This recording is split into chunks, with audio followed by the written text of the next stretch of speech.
अफसाना है पुणे के फर्किनस स्कूल का। फर्किनस स्कूल पुणे का सबसे बड़ा और पुराना स्कूल था। आलिमी दुनिया के बच्चे वहाँ तालीम हासिल करने आते थे। एक रोज फर्किनस स्कूल में एक इम्तिहान हो रहा था। सबको सवालिया पेपर मिल गए, चलो लिखना शुरू कर दो। इम्तिहान शुरू हो गया और एग्जामिनर इम्तिहान में लोगों पर नजर रखे हुआ था। एक लड़का लिख लिख कर मुस्तकिल परेशान हो रहा था। उस लड़के ने लिखना बंद कर दिया और पीछे देखा तो पीछे की खिड़की सदा कर रही थी। मैं हैरान हूँ, मौसम तबीयत से मुताबिक है और फिजा भी नहीं है, फिर भी खिड़कियाँ क्यों सदा दे रही हैं? लड़के ने इम्तिहान लेने की सिमत देखा तो वो बहुत दूर जा चुकी थी। लड़के ने उठकर खिड़की बंद कर दी और वापस अपनी जगह आकर बैठकर लिखने लगा। आधा घंटा बीत गया। लिखते लिखते पेपर खत्म हुआ और लड़के ने सदा लगाई, सप्लीमेंट प्लीज। एग्जामिनर ने सप्लीमेंट आगे बढ़ाया। लिखते लिखते लड़के ने सप्लीमेंट खींच ली और लिखने लगा। 5 मिनट बाद लड़के ने गौर किया कि इम्तिहान लेने वाली अभी भी उसके पास शाया है। लड़का कुछ समझ नहीं पाया। उसने नजर उठाकर इम्तिहान लेने वाली की सिमत देखा तो उसकी आंखें खौफजदा हो गईं।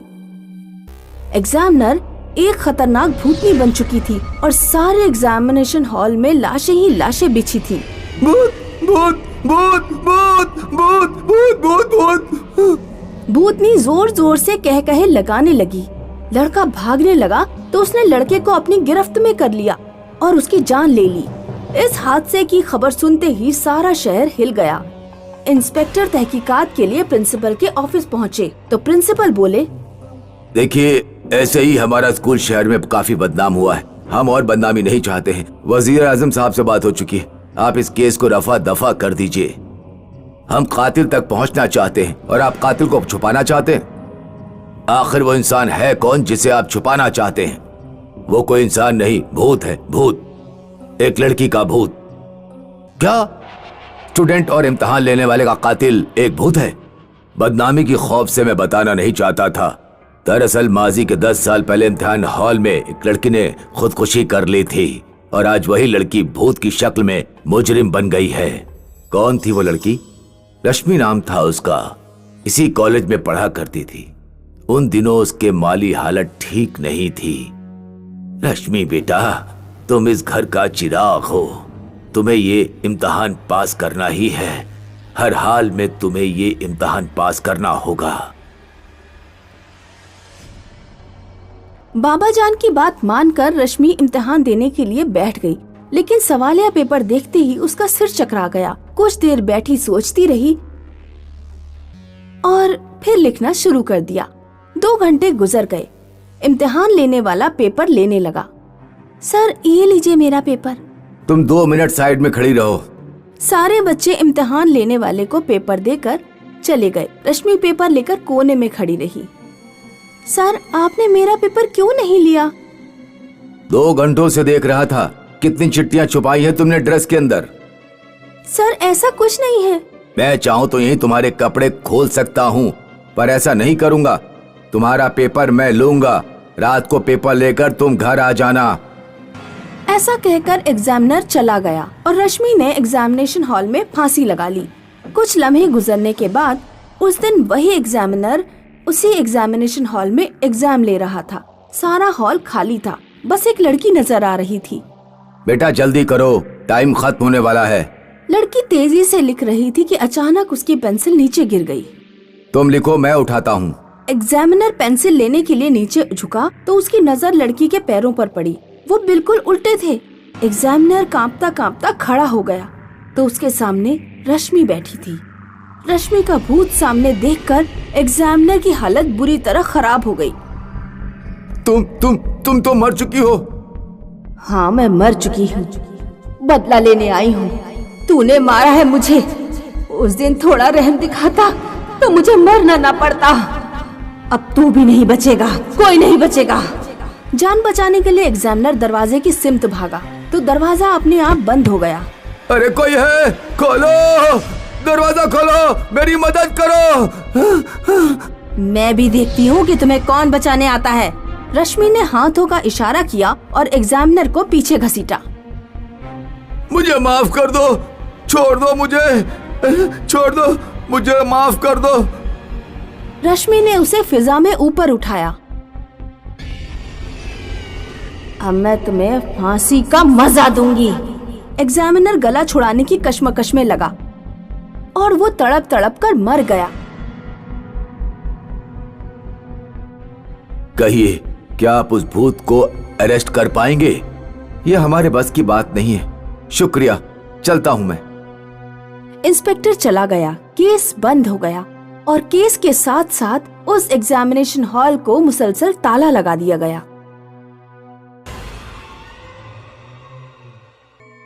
एक रोज की बात है। खामोश देही इलाके में पप्पू नाम का एक काश्तकार रहता था। शब में पप्पू और उसकी शरीके हयात सोने के पहले खूब गुफ्तगू करते। तुमने सुना, रामकली को नहर किनारे खबीस ने पकड़ लिया था। बड़ी मुश्किलों से छूट पाई। दीनदयाल ने दुआ पढ़ी थी, तब से उसे सुकून है। अभी भी उसे दौरे आ रहे हैं। अरे ये खबीस अबीस कुछ नहीं है हमारे दही इलाके में। देही वालों को तो बस चुगल मस्ती और खिल्ली के लिए कोई बहाना चाहिए। और वो रामकली सारा खेल दीनदयाल से निकाह करने के लिए करती है। शैतान की बातें छोड़ो और ये बताओ, तुमने अचार डाला या नहीं? नहीं, मैं भूल गई। देही इलाके की खवातीनों से गुफ्तगू करने से फुर्सत मिले तभी तो कुछ करोगी। कल मैं बाहर से ही अचार खरीद कर लाऊंगा। अलबत्ता कुछ तबीयत खट्टा खाने के लिए मचल रही है। अगले दिन पप्पू पूरे दिन ज़रात में काम करता रहा। उसे अचार का शुमार ही नहीं आया। शब में जब वो घर लौट रहा था, उसने कहीं एक खवातीन की सदा सुनी। अचार वाली, अचार ले लो, आम का अचार, नींबू का अचार, मिर्च का अचार। अरे मैं तो भूल ही गया था, मुझे अचार खरीदना था। ये सदा कहाँ से आ रही है? आसपास तो कोई नजर नहीं आ रहा है। पप्पू ने ऊपर की जानिब देखा। एक खवातीन दरख्त पर बैठी अचार फरोख्त कर रही थी। अचार ले लो, आम का अचार, नींबू का अचार, मिर्च का अचार। इतनी खूबसूरत खवातीन पप्पू ने कभी नहीं देखी थी।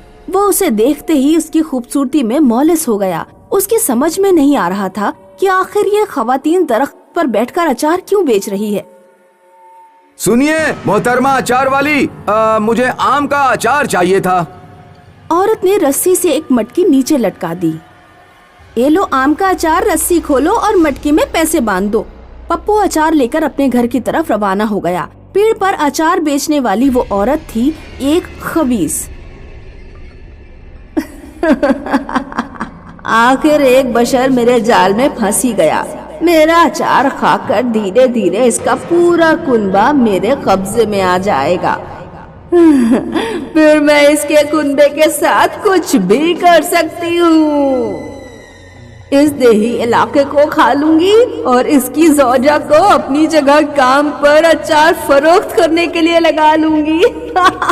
धीरे धीरे पूरा देही मेरे बस में होगा। उधर पप्पू मन ही मन बेहद खुश था। कहाँ मेरी रामकली, शक्ल की न सूरत की, और कहाँ वो अचार वाली। जरूर उस अचार वाली का पति नहीं होगा, तभी वो अचार बेचकर अपना गुजारा कर रही है। कल उससे जरूर बात करूंगा और पूछूंगा कि वो दरख्त पर बैठकर अचार क्यों बेचती है। पप्पू ने उस रात खूब जमकर अचार खाया। अलबत्ता उसकी बीवी ने थोड़ा सा अचार ही चखा। आज तो तुम बहुत खुश नजर आ रहे हो, क्या बात है? ये अचार की खुशी है। इतना बढ़िया अचार मैंने अपनी जिंदगी में कभी नहीं खाया। रात के 2 बजे पप्पू की आंख खुली। उसे महसूस हुआ कि वो किसी के ऊपर सो रहा है। उसने उठकर देखा तो उसके पेट के नीचे एक खबीस थी। अरे मर गया, अरे बचाओ, कोई बचाओ, शैतान है, बचाओ। पप्पू की सदा सुनकर उसकी बीवी जाग गई। क्या हुआ, क्यों चीख रहे हो? मैंने अपने बिस्तर पर एक चुड़ैल देखी, मैं उसी के ऊपर सो रहा था। ज्यादा अचार खाकर तुम्हारा दिमाग खराब हो गया है। मुझे तो यहाँ कोई चुड़ैल नहीं दिख रही। चुपचाप सो जाओ, मेरी नींद खराब मत करो, वरना सुबह नाश्ता नहीं बना के दूंगी।